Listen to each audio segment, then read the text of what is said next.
Wait, is this thing on? Is this going on? Okay. Wait, are you making fun of me? That was Angela last week. Kill that. What's up, Facebook world? Frank Van Dyke and what's your name? It's me. It's Angela.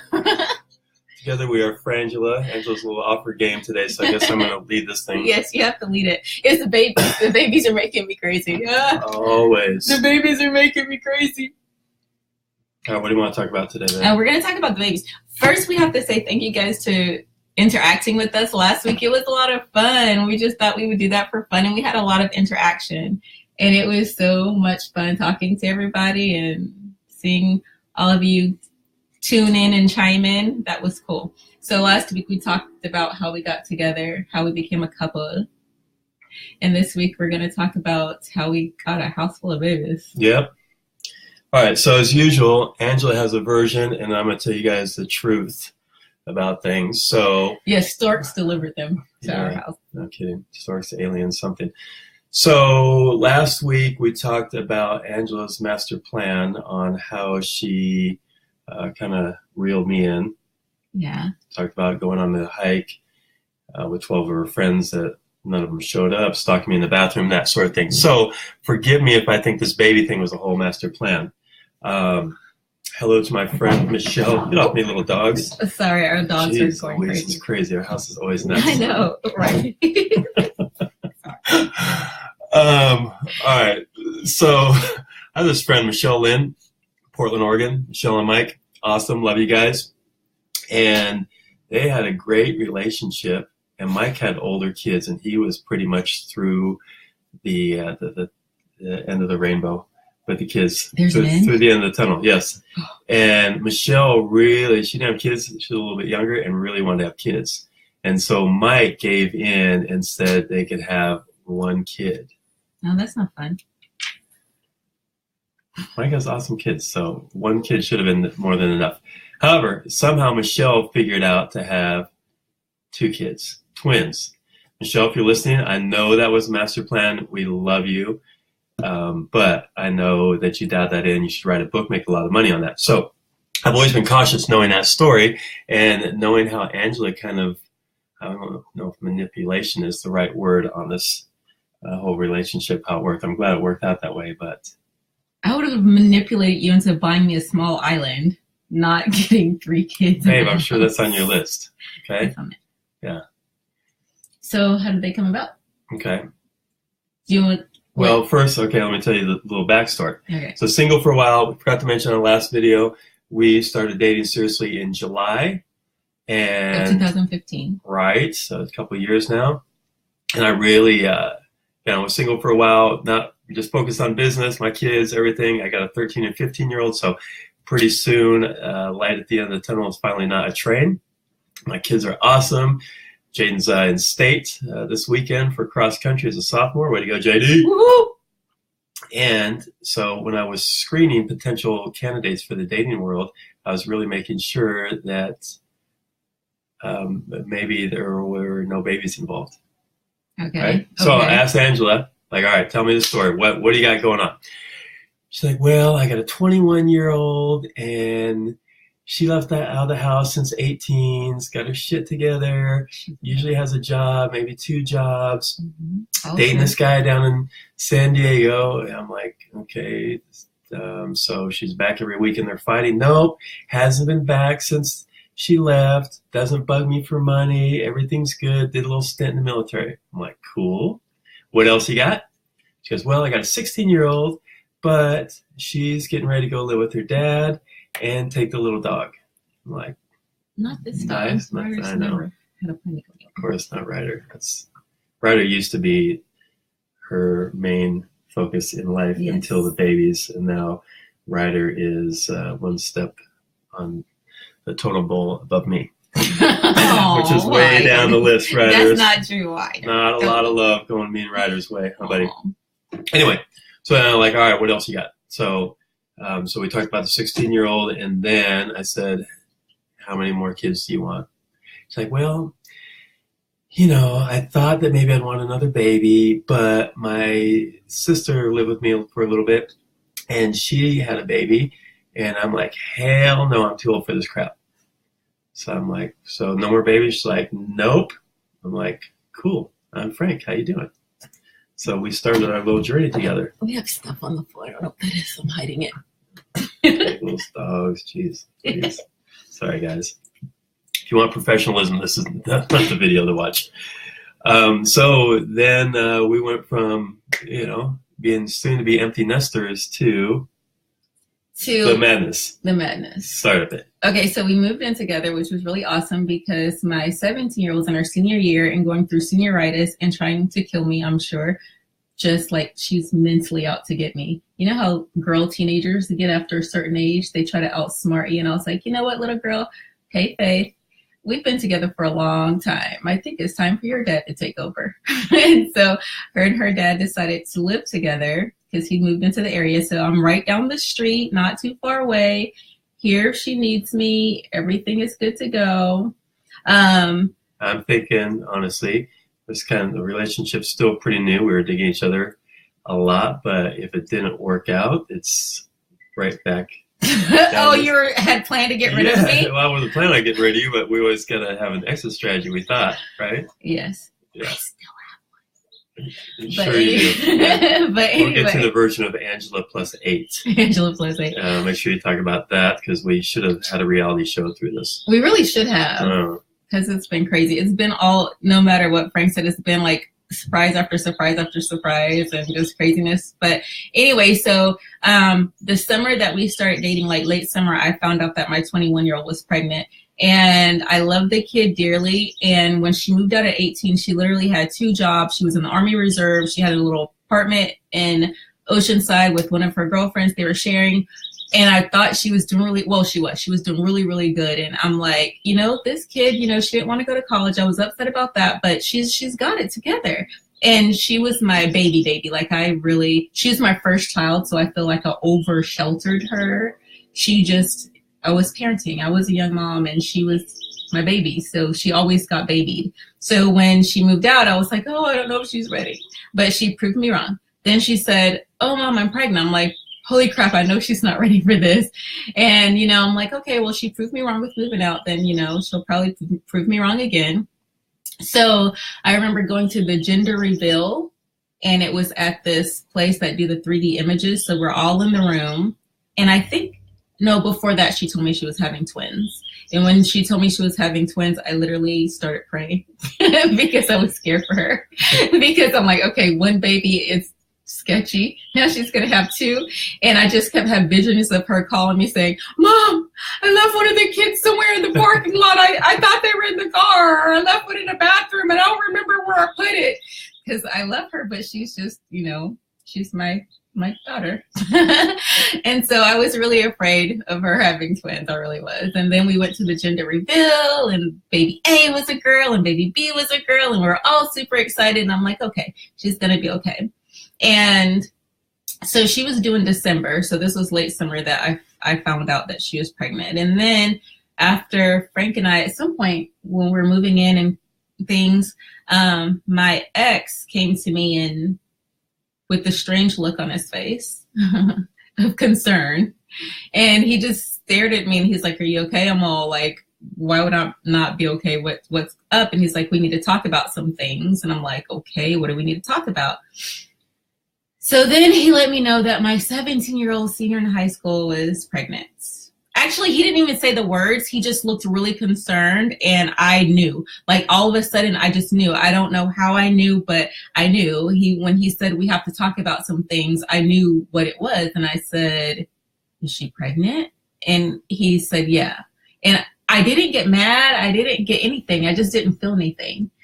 And honestly, I didn't have the same feelings that I had for my older daughter because my younger daughter is a little bit, she's super mature, minus not being smart to not get pregnant at 17, but she's mature. So I didn't have the same fear, but I just really didn't understand. I was confused because she's a smart kid and I didn't understand at all. So I didn't have time to like get mad or anything. I think I was mostly in shock and trying to figure out, okay, what now? How do we deal with this? So when I talked to her and her dad, I was like, okay, you guys, I don't think this is a good idea. I mean, of course, you're 17, you're in high school. It's just not, there's nothing good that can come of this. Like, and I never thought I would have those feelings. And of course, now I feel guilty for having those feelings. But as a mom with a 17-year-old that, you know, she has the world ahead of her, it wasn't a good idea. And that was all I could think of. I couldn't think of anything around it's not a good idea.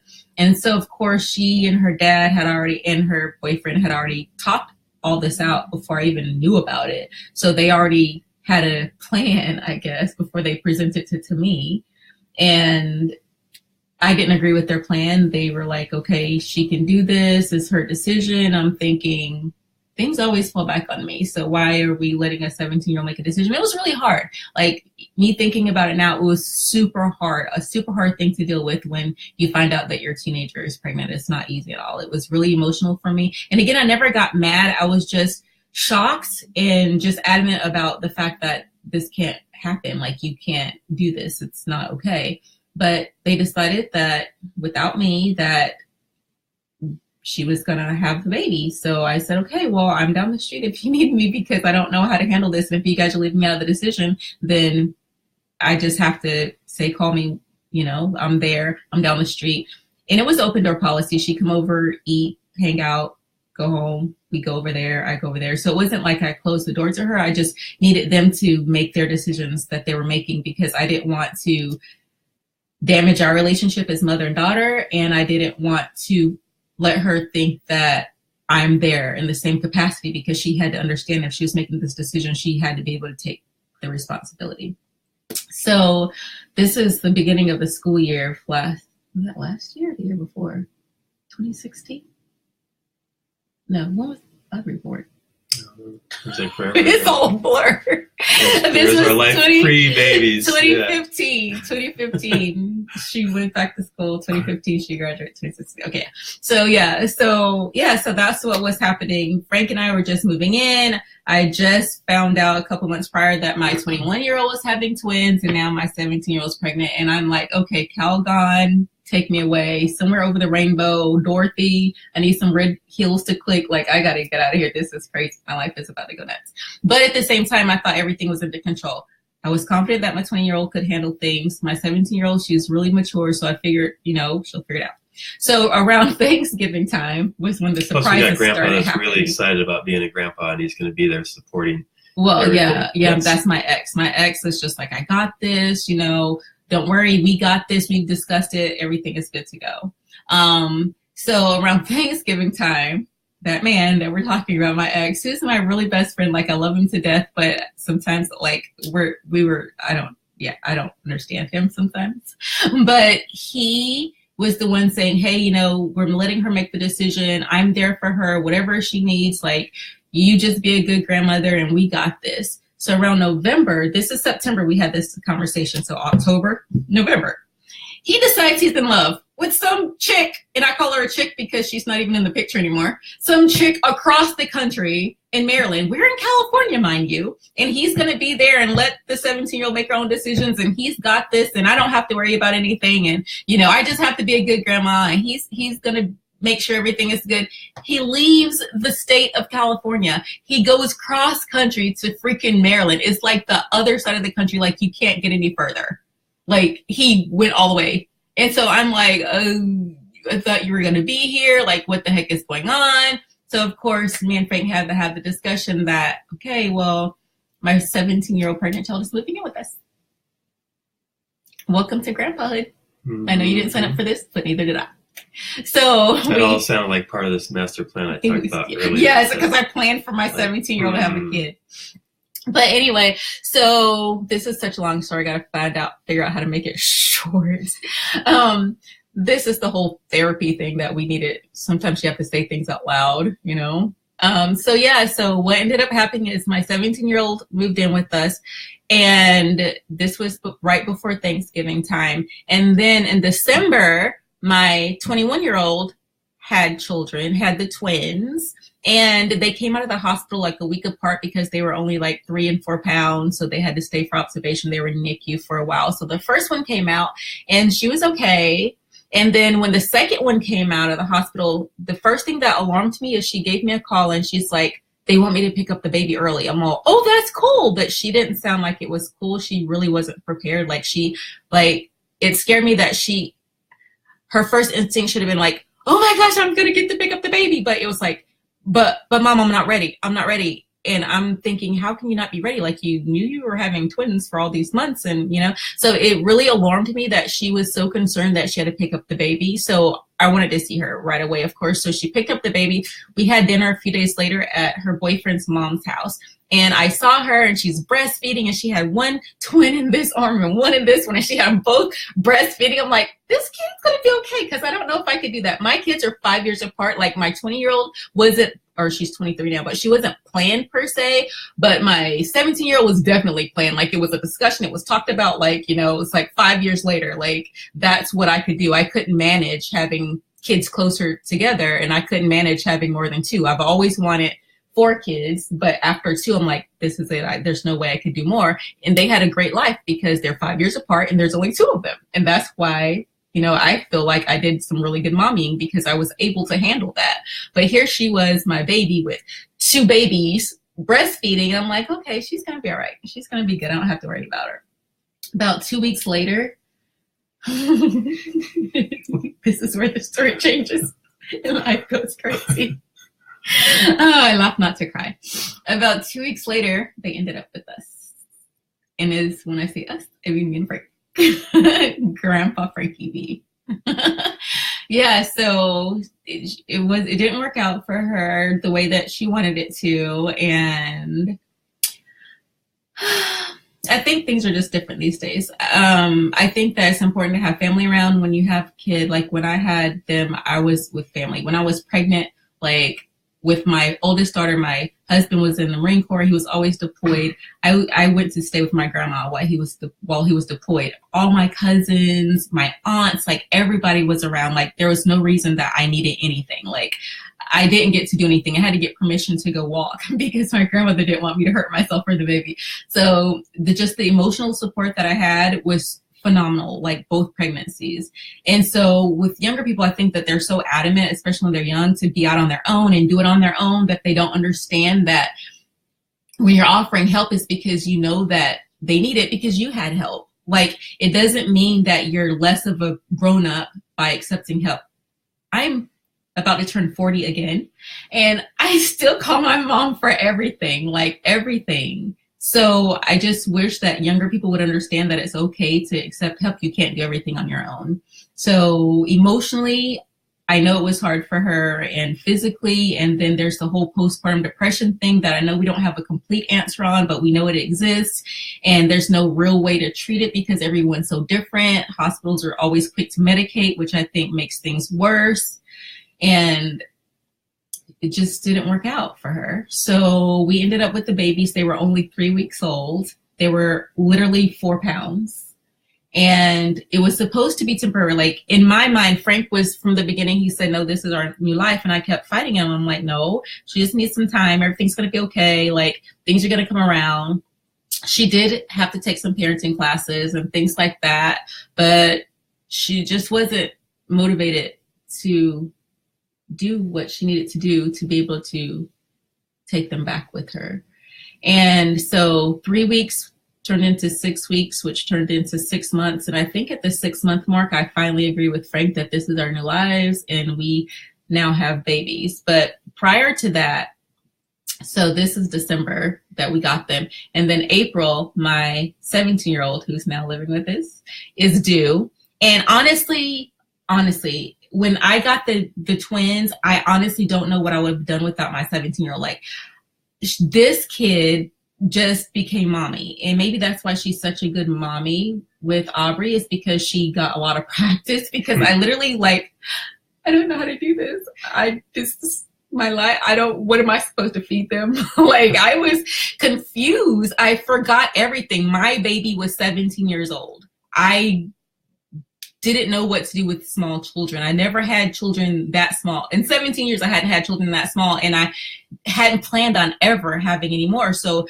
like, for a mom, you're mentally prepared because you have 9 months to figure it out, to get it together, to get ready. I literally had a couple days notice, and then my life changed forever. Our lives changed forever with only a couple days notice. We didn't have 9 days to figure it out. 9 months to figure it out, to go to Lamaze like I did back then, to go take new age parenting classes. Like we didn't. We just kind of to move to Mexico and not give anyone our forwarding address. We kind of just ended up with babies, and without my 17-year-old who is pregnant, I literally don't know how I would have made it. Like, do you? What would we have done without Faith? Like she, Mom, you can't give them that baby powder. Mom, that milk it has bad ratings. Like, I know we would have dropped them off at the fire department where one of those places that have the signs that you can leave the babies and they don't ask questions.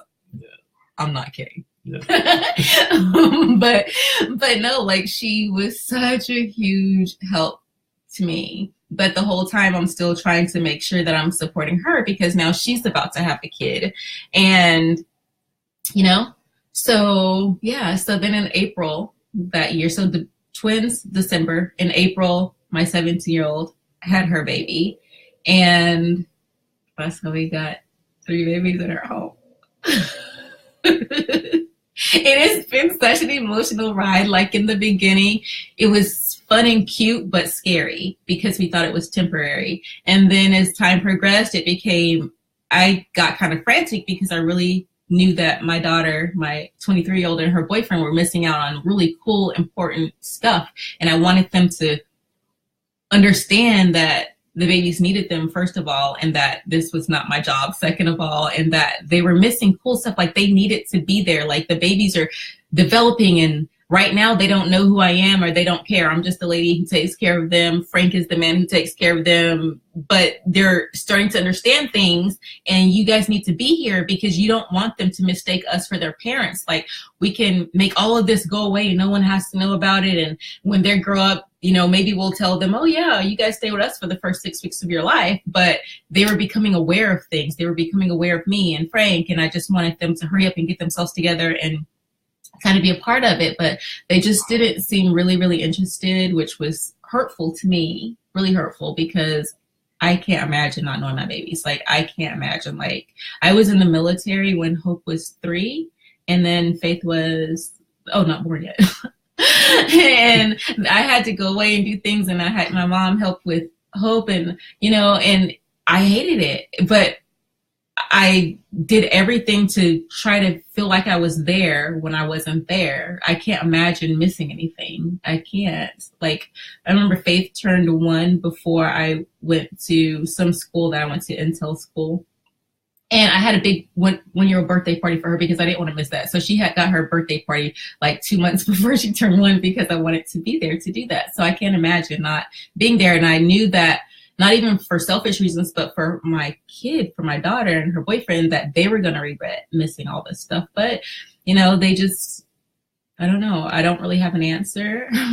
I just know that at 6 months, I had to snap out of it and be like, okay, you know, this is your life, and you can't make the babies feel like they're in a temporary home. They have to feel like home now. Like it's been 6 months. This may or may not change. I don't think the babies ever felt like they were in a temporary home though, because we babied them like they were ours from the beginning. But I was scared of getting too attached, and then now they were going to go away. You know, they're going to go back. So I was just trying to make sure that they felt loved and they didn't feel like anything was missing, and they felt like they were home. But at the same time, I wanted to make sure that when my daughter came, that it was a smooth adjustment for her.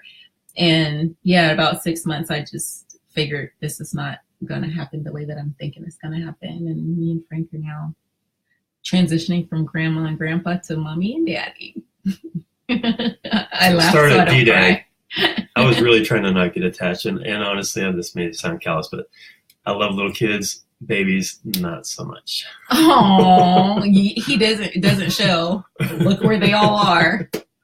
Because for someone who didn't love babies, I'd be like, yeah, you guys live I next love door. babies. I'm just like, you know, the whole screaming all night and shitty diapers and all that stuff. Yeah, there's that. There's the my nickname started out as D-Dag. I refused to be called Grandpa.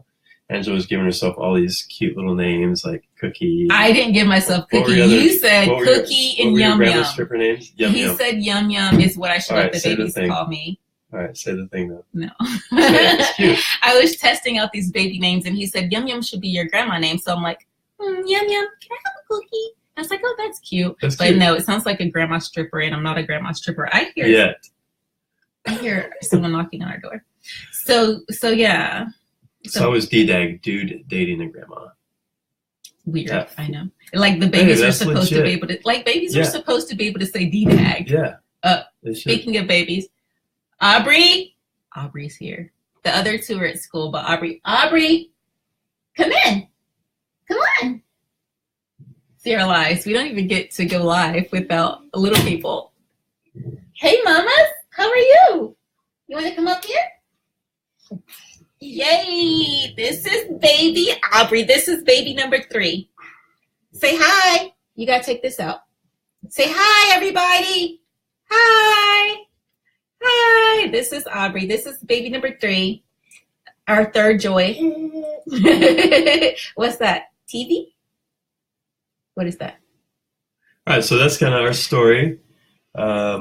Truth is greater than fiction. Sometimes it's interesting. You guys should comment or leave your thoughts. I know this is a long story, so if there's better, exciting stories, like just a stork drop them, we're welcome to comments, because sometimes it's easier not to rehash this thing. It's a pretty sad story, unfortunately. Well, but glad we're in a position to be here for them. Yeah.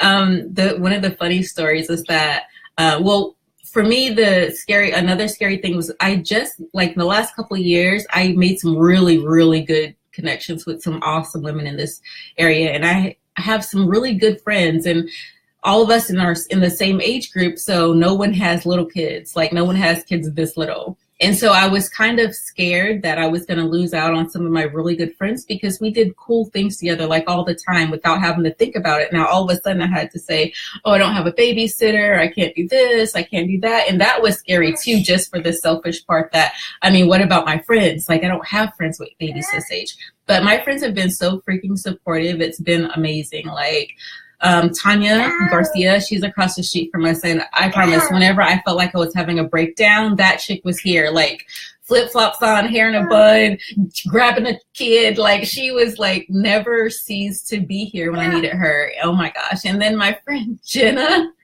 is the first to say, I'm doing this today, bring the babies. I'm doing this today, bring the babies. Hey, there's this going on, bring the babies. And I remember the first time we took the babies out together, the twins, before Aubrey got here.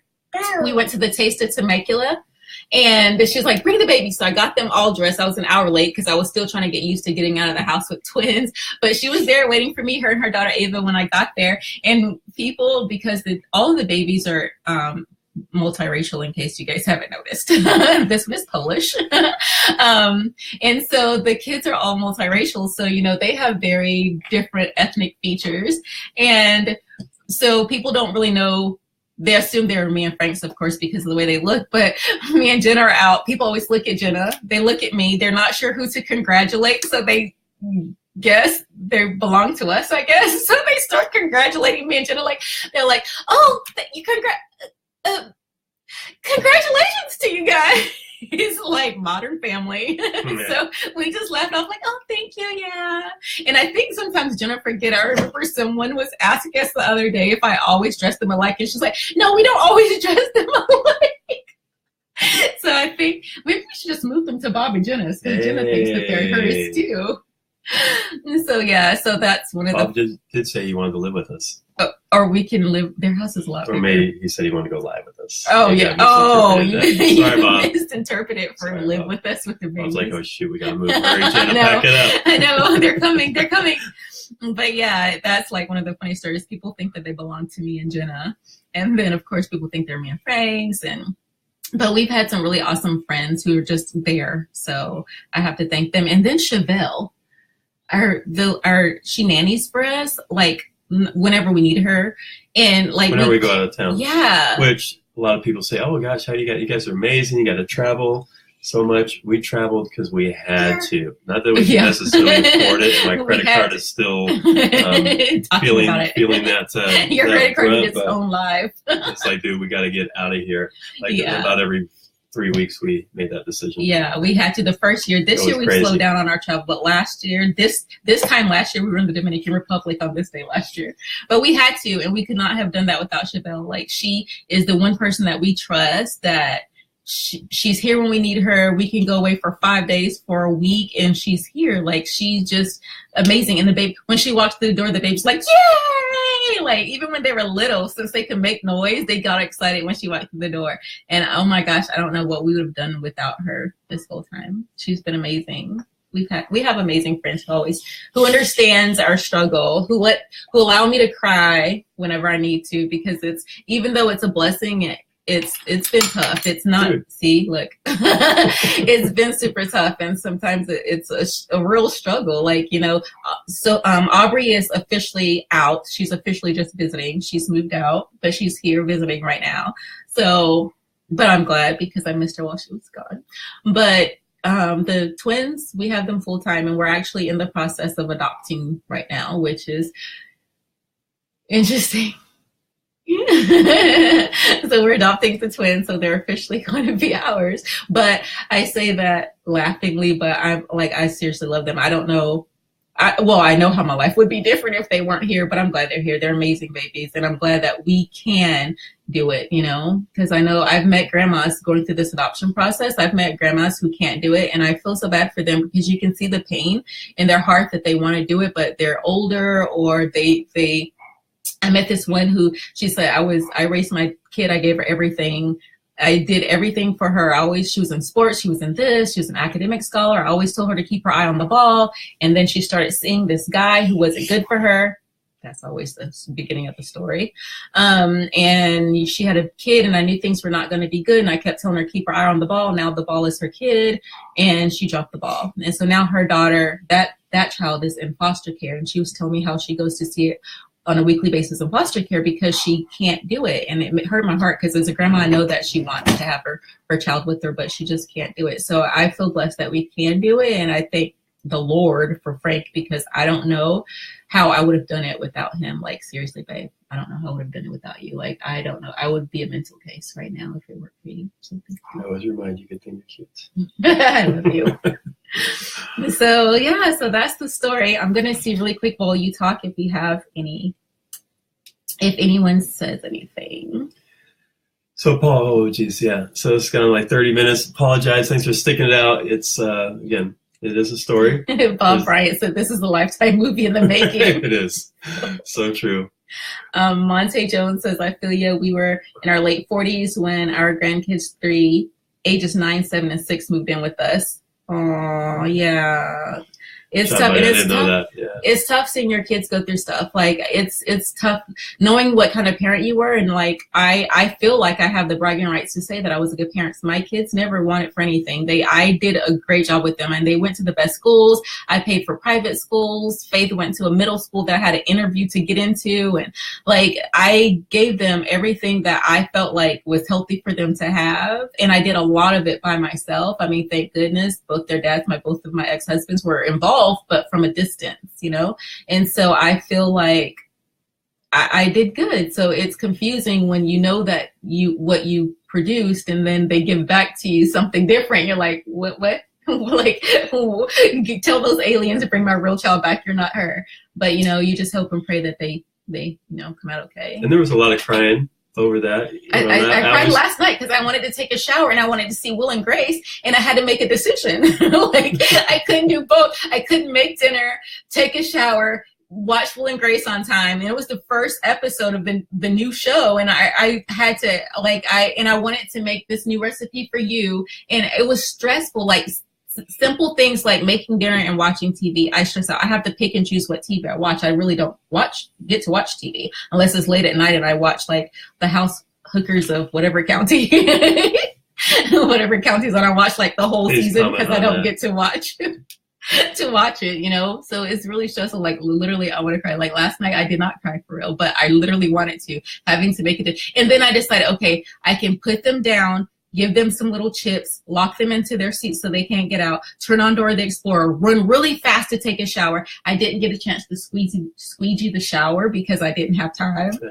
The cleaning lady's coming today, so I didn't have to squeegee the shower last night. But I had to make a decision. Do I squeegee the shower, or do I run back downstairs to make sure no one's choking on their veggie straws? So I didn't squeegee the shower. These are the decisions I have to make, and it can be super stressful.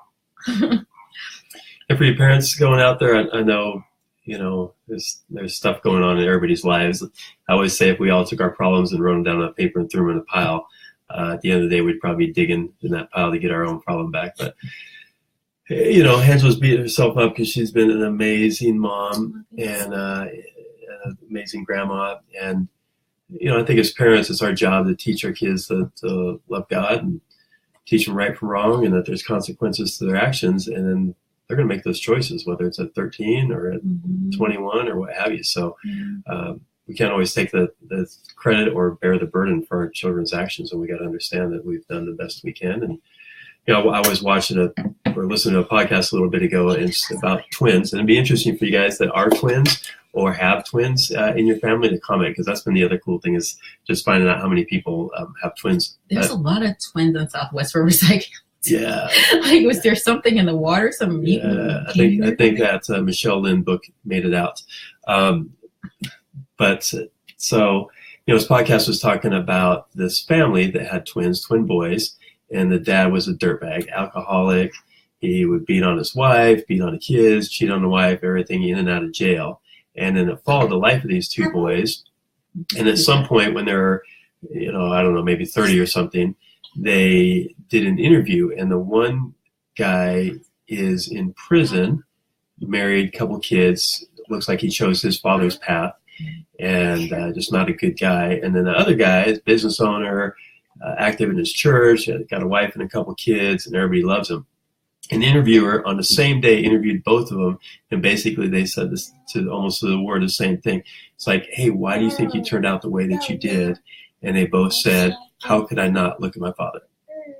So, we all have choices in life, and we can give them the best upbringing and everything, and they're going to make those choices and go down that path. And we just got to love and support them. And, if it goes down the path we don't agree with, hopefully it comes back. And if not, that's their choice. Yeah.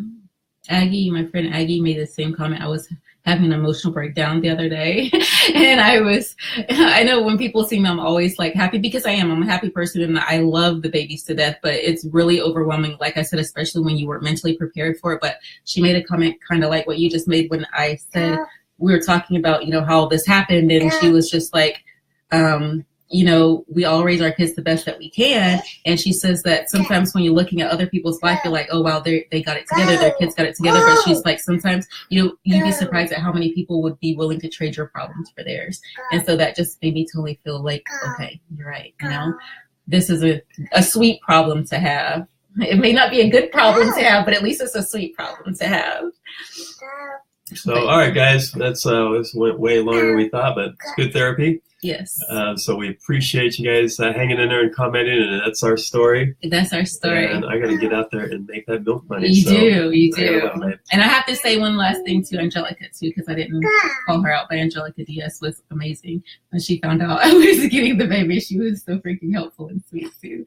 So thank you to everyone who supports us, and just your encouraging words mean a lot, because when I'm not laughing, I'm stressed. So sometimes I'm not laughing so that I won't be stressed. And real quick, I just want to go through this. Ron Baird said, thanks for sharing a great story. Monte says that we're incredible. I just wanted to see if anyone asked any questions. Judy!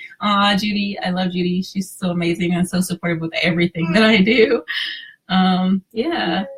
Wade Side, is that his last name? Side says, my twins are 17 along with my wife. They are the most wonderful people in the world. Twins are a blessing. They are a blessing, but we got triplets. 4 months apart, but we got triplets. But yeah. Okay, Aubrey, this is baby number 3. Say bye, everybody. Say bye. Say see you later. Lucas. Mwah. She's having camera shock. Sounds out, babe.